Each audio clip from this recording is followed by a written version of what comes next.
E aí, pessoal? Sexta-feira, dia de cálculo 1. E é isso.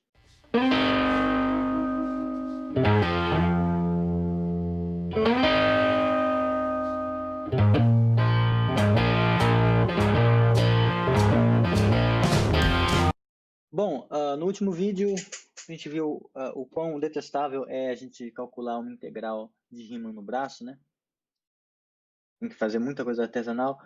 E, bom, eu só acho que é motivo mais do que suficiente para a gente ver isso aqui finalmente. Teorema fundamental do cálculo. Então, a primeira coisa é a gente começa com uma função assim. Tá? Pega f, uma função de AB em R, tal que existe a integral, que é aquele limite que a gente tinha definido, né? Tal que existe a integral de AB, integral da f no intervalo AB, que a gente tinha denotado assim, que a gente tinha definido como sendo esse limite dessas somas aqui. Aliás, o nome dessas somas que a gente faz em cima daquelas partições com aqueles pontinhos, o nome dessas somas é soma de Riemann, por isso integral de Riemann. A gente tinha definido como sendo esse limite aqui, tá? Teorema fundamental do cálculo diz que algumas coisas acontecem. Primeiro, antes de dizer quais coisas são essas, para cada x que tiver nesse intervalinho, defina, a gente vai definir esse número aqui, ó, f de x como sendo a integral de a até x de f. Aliás, deixa eu mudar a letra aqui, né? Esse x, pessoal, aqui que ele aparece, ele é uma coisa que a gente costuma chamar de variável muda. Uma variável que não interfere no sentido do que está acontecendo. Então, aqui a gente, desde que a letra que a gente coloque aqui, tá de boa. Inclusive, eu não gosto de usar f de x dx. Eu gosto de usar só a integral de f sem esse x dx depois, mas tudo bem. Vamos colocar assim, ó. F de t dt. Tá bom? Porque aqui a gente vai ter esse negócio. Vai definir esse número. E aqui, nesse primeiro ponto, você começa a confundir um pouco a galera. O que é esse negócio do teorema fundamental do cálculo? Que desgraça é esse x nesse cara aqui? Nesse parâmetro superior da integral? Né? O que é isso? Bom, isso aqui está falando para a gente o seguinte. Você está lá com o seu plano cartesiano. Aí você tem a sua funçãozinha f. Aqui está o a e o b, né? Daí, para cada x que você tiver aqui no meio desse intervalo, você pega um x aqui. O f de x ele vai ser exatamente o valor que você obtém quando você calcula essa integral aqui. Então, conforme você faz o x variar, então conforme você muda esse parâmetro x, você faz ele variar daqui para cá, a área amarela vai mudar. E essa área amarela é exatamente o f de x. Então, a gente tem o f, que dá o gráfico da curva, tá? O f minúsculo, e o f maiúsculo ele está medindo a cada instante x entre a e b, está medindo essa área. Então, é isso que essa função f faz. Qual a graça dessa função? Que desgraça é que eu precisei definir ela? Bom, o motivo vão ser esses três próximos itens aqui. São fantásticos. Quando a gente está fazendo isso para cada x. Então, conforme a gente varia o x entre a e b, a gente ganha uma função. A gente ganha uma função que sai do intervalo AB e vai para R. Essa correspondência é uma função contínua. Isso é uma função contínua. Isso é maravilhoso. Então, vou chamar isso aqui de A. Vai ser o item A. Item A do teorema fundamental do cálculo. O item B é que se F é contínua, aqui eu não estou falando que essa função é finha, de AB em R, ela é contínua. O que eu falei é que existe a integral. E pode ser que você pegou uma função que tem um salto. Por exemplo, você pega uma função assim, ó. Ela estava aqui, ela deu um pulinho, ela fez isso. É meio que visualmente claro que a gente consegue calcular a integral dessa função que não é contínua nesse pedaço, e aí calcular a área aqui nesse outro pedaço. Então, essa função, mesmo não sendo contínua, ela foi integrável. Ela não é contínua nesse ponto. Se a f é contínua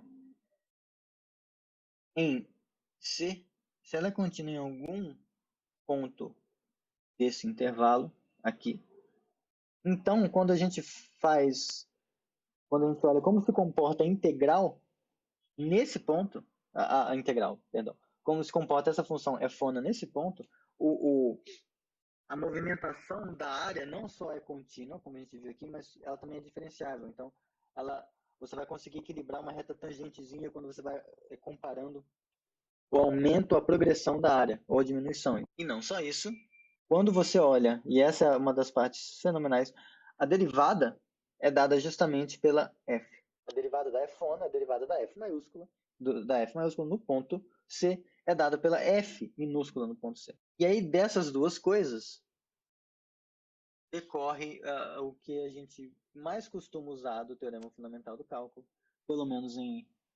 para facilitar a nossa vida, é esse aqui, né?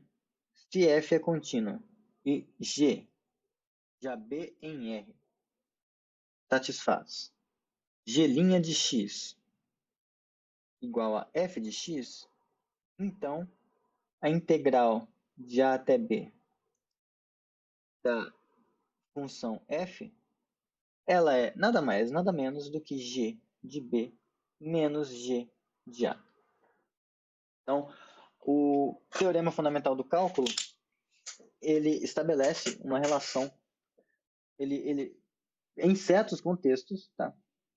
Você vê que ele depende de hipóteses, tá? Isso não vai valer para qualquer função de AB em R, nem para qualquer função que é integrável. Você precisa de algumas hipóteses a mais. Mas se você tem uma função que é contínua, e a gente pode integrar funções contínuas, se você consegue antiderivar essa função, se você consegue encontrar uma outra função cuja derivada é a sua função contínua original, então integrar a sua função original é trivial, no sentido de você encontrar a antiderivada. Tá? Você encontrar essa função cuja derivada era aquela que você tinha. Bom, vamos ver um pouco de... Tem duas discussões que eu quero fazer sobre esse teorema fundamental do cálculo. Uma discussão sobre a intuição dele e uma discussão sobre a prova dele.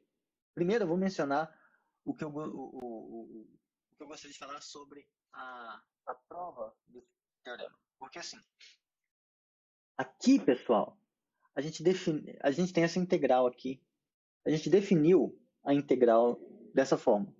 A gente falou que se dada a função f no intervalo AB em R, dada uma função f no intervalo AB em R, se a gente, quando faz aquelas partiçõezinhas cada vez menores, vai tomando pontos nas partições, aí calcula as áreas dos retângulos, soma, e quando a gente vai fazendo isso com partições cada vez menores, a gente alcança um limite, a gente diz que a função é integrável. Isso é integral de Riemann. Acontece que o teorema fundamental do cálculo, ele não é exclusivo da integral de Riemann. Não. Para você provar esse negócio, e claro, eu não vou provar isso porque é um curso de cálculo, não é um curso de análise, tá? Isso é importante lembrar. Mas, para a gente provar esse negócio, a gente não precisa se valer disso aqui. A gente não precisa usar a integral de Riemann. Para provar o teorema fundamental do cálculo, a gente só precisa das principais propriedades da integral, que eu até agora não havia mencionado. Então, eu vou mencionar essas propriedades e dar uma ideia de como que você usa para provar, a partir delas, o teorema fundamental do cálculo. Daí, o teorema fundamental do cálculo vai valer para a integral de Riemann justamente porque se mostra que a integral de Riemann tem essas propriedades que eu vou falar agora. Tá? E aí, então, assim, um roteiro alternativo para provar o teorema fundamental do cálculo seria provar essas propriedades e daí usar essas propriedades para provar o teorema fundamental do cálculo. Tá? Então, eu vou listar essas propriedades, vou chamar de propriedades fundamentais da integral, porque são as propriedades que a gente usa para provar o teorema fundamental do cálculo. Boa. Então, se a função f de AB em R é contínua, então é integrável. Então, ela é integrável. E, claro, de novo, integrável significa que a integral existe. Integral de Riemann. 2. Se a f é integrável, eu só vou escrever assim, tá? Se f é integrável, então a f é limitada. Então, se a gente consegue, se aquele processo de fazer sominhas de áreas de retângulos chega num limite, um número real, é porque a sua função, a princípio, ela era limitada. Tá? Ok. Agora, esse aqui é que se a f é constante, colocar assim, f é igual a um c que pertence a r, é abuso de notação, né? Então, a integral de Riemann desse negócio, aliás, eu combinei de usar dt, né? F de t, dt. Desculpa. Então, isso aqui vai ser c vezes b menos a. Esse aqui, pessoal, olha só. A interpretação desse é bem geométrica. Porque se a gente está no... Como aqui, né? Fiz o eixozinho, aí você está com uma função que é constante. Então, digamos que ela está fazendo isso aqui. Nota que aqui, se aqui é o A e aqui é o B, e essa é a alturinha C, então a área desse retângulo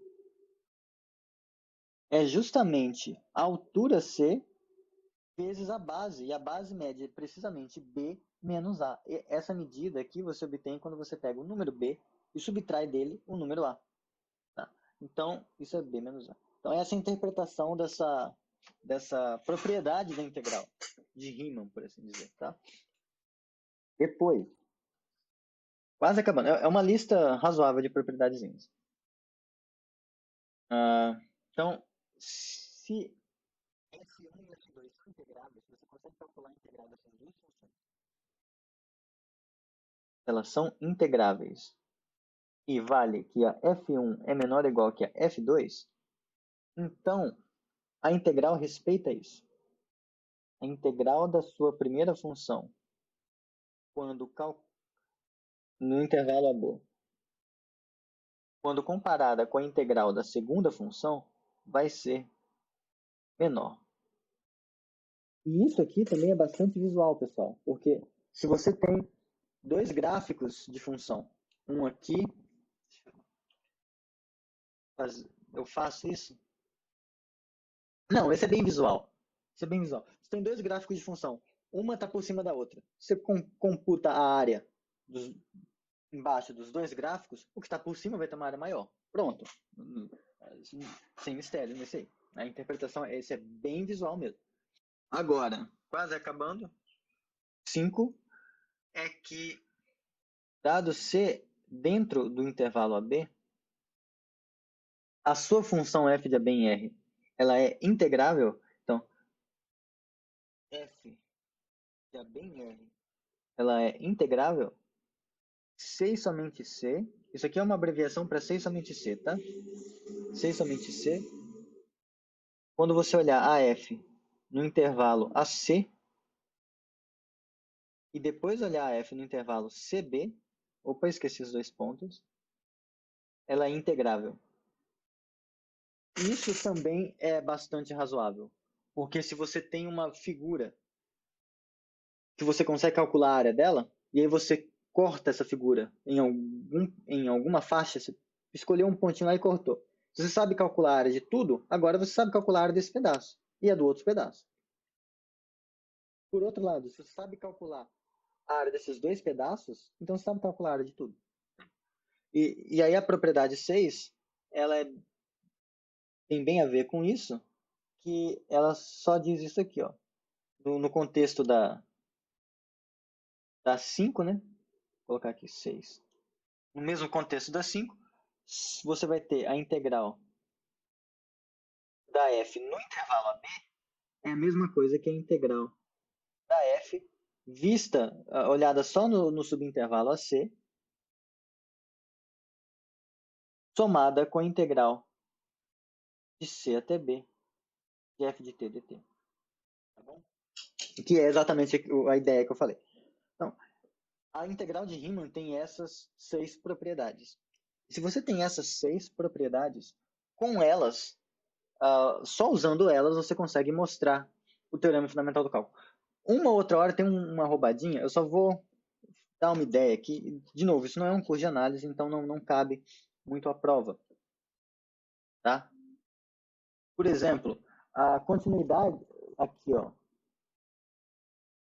essa primeira parte, esse item A, que é a demonstração de que é a afirmação de que conforme você varia esse número x, o modo como essa área progride aumenta ou diminui, é contínuo, segue essencialmente da aditividade da integral.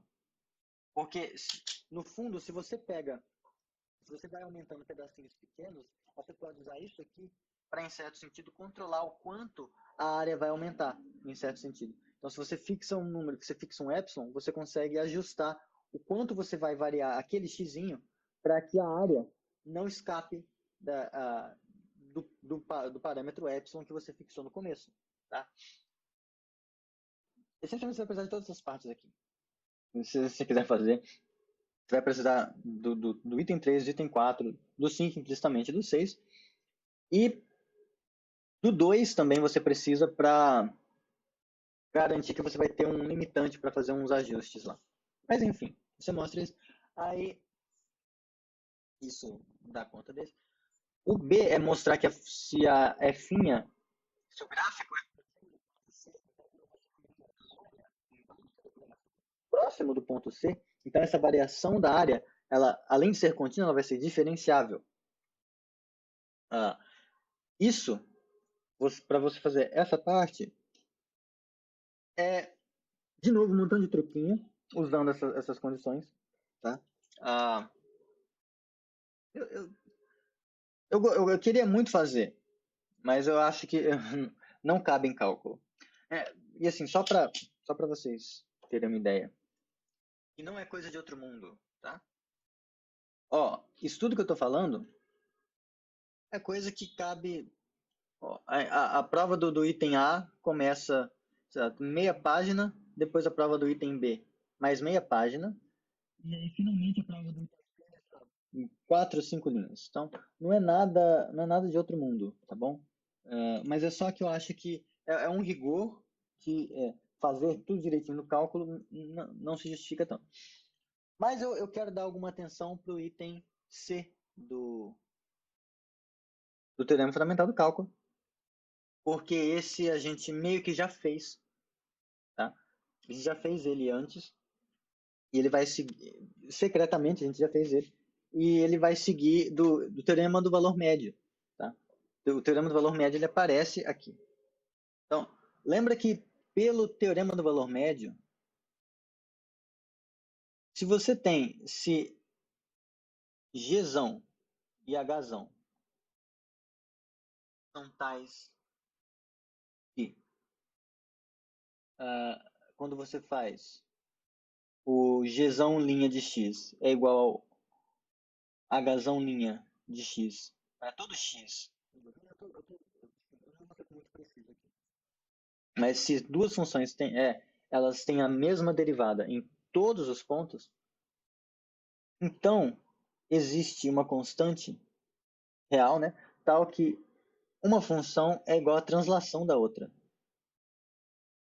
E a intuição disso é bem clara, né, porque se em todos os pontos, e a intuição disso é bem clara, né, porque se em todos os pontos as retas tangentes aos gráficos são paralelas, significa que, em certo sentido, você consegue retraçar, quando você vai variando essas tangentes, você consegue reobter a função. E como as inclinações são as mesmas, a única possível diferença entre essas duas funções é a altura de uma para a outra. Então, uma é a translação da outra. É a única possibilidade. Então, geometricamente é intuitivo quando você pensa no significado da derivada. Então, quando a gente olha para pela parte do teorema fundamental do cálculo, essa função f de x, que a gente definiu assim, integral de a até x, essa função é tal que, quando você faz a derivada em x, é igual à derivada da função g'. Por quê? Porque, melhor, a derivada é igual à derivada da função g. Por quê? Bom, porque no enunciado da parte C, a g é uma função que satisfaz g' de x igual a f de x. E no item B a gente viu que se a f é contínua em C, então a f é diferenciável em C. Aí aqui a gente está falando que a f é contínua em todos os pontos. Então é claro que isso aqui vai acontecer para todos os pontos. Então, a gente tem esse negócio. E aí logo pelo TVM,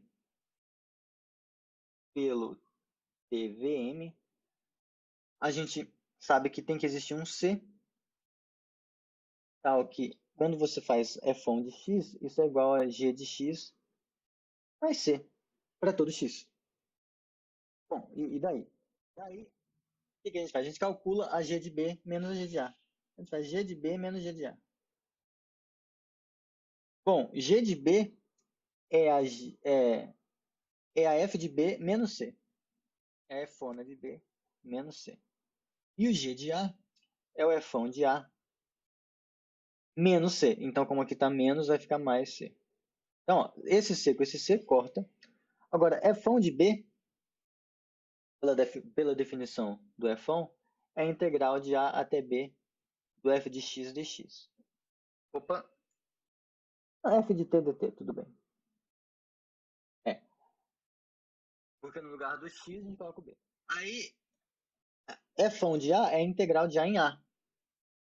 Só que a integral de a em a, f de t dt, isso é a área de uma linha. A área de uma linha é zero. Tá? Portanto, isso aqui morreu. E aí você tem a integral de f no intervalo AB é igual a g de b menos g de a. Tá? Então, isso aqui a gente já sabia fazer. Mas, assim, isso é só, digamos assim, a parte da discussão mais ou menos formal que eu acho que cabe ainda dentro de uma coisa de cálculo. Eu não vou fazer a prova, de novo. Quem quiser ver a prova, pode olhar no livro de análise, tá? Se quiser, eu posso mandar as notas de aula do curso de análise que eu dei ano passado, isso está feitinho lá. Tá? Mas o que eu queria frisar é, isso não é exclusivo da integral de Riemann. Isso não é exclusivo da integral de Riemann. Isso segue em decorrência dessas propriedades de integral. Tá bom? Então, se você sabe que é método axiomático, você gosta disso, você pode meio que integral por método axiomático. Em certo sentido, isso meio que está... Esse tipo de abordagem está por trás de outro tipo de integral, do surgimento de uma integral chamada integral de Lebesgue. Mas isso definitivamente não cabe no curso de cálculo 1. Ainda mais para física. Mas enfim. Não, vamos agora só discutir a intuição desse teorema, né? A intuição. Bom, a coisa toda é assim, né? Você tem uma... O que ele está falando, né? Você tem uma função f' aqui, ou melhor, vamos colocar assim, você tem uma função fona, né? Aí você deriva ela, e aí isso é igual a fão de b menos o fão de a. Aqui eu fiz ao contrário, né? Porque a fon ali era um gesão, mas essencialmente é isso que está falando. Bom, quem é da física, a motivação mais intuitiva para derivada é aquela da velocidade, que é a derivada do deslocamento, né? Então, em certo sentido, o que esse teorema diz para a gente é que ele relaciona de maneira intrínseca a velocidade e a posição. Como assim? Vamos ver se eu consigo fazer uma metáfora física, porque, bom, vocês sabem como eu gosto de física, né? Então vamos colocar aqui, em vez de F, P de posição. Bom, vamos por parte. Imagina que há um certo objeto que se desloca, então tem um objetozinho aqui, ele se desloca a uma velocidade constante. Tá? E ele começa no instante t igual a A e termina esse deslocamento no instante t igual a B. Tá? Bom, como a velocidade é constante, para você descobrir qual foi o percurso, qual foi a distância percorrida por esse objeto nesse trajeto, o que você faz é você pega o tempo que isso durou, bom, terminou em B e começou em A, então o tempo foi B menos A, e multiplica por essa velocidade constante. V vezes B menos A. Bom, mas observe que se você faz a integral de A até B da função constante igual a V a dt, isso é exatamente você pegar... Bom, isso aqui é um número. Vamos colocar que esse número, sei lá, é 5. Tá? Bom, a gente sabe que dá 5. A gente sabe, bom, a gente sabe que quando você pega 5x deriva, dá 5. Então, 5x é uma unidade da função que a gente vai estudar. E aí, isso vai ser 5.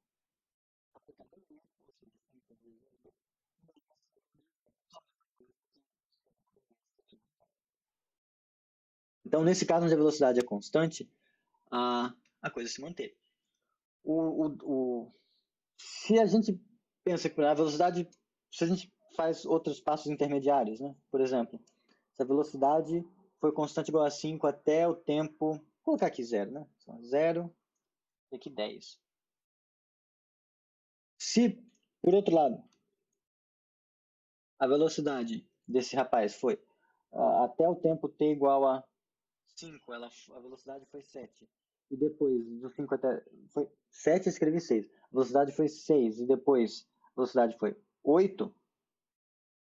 Mas constante, ela deu um salto. Estava assim, aí acelerou, deu um salto para essa velocidade. Pelo menos no seu medidor deu isso.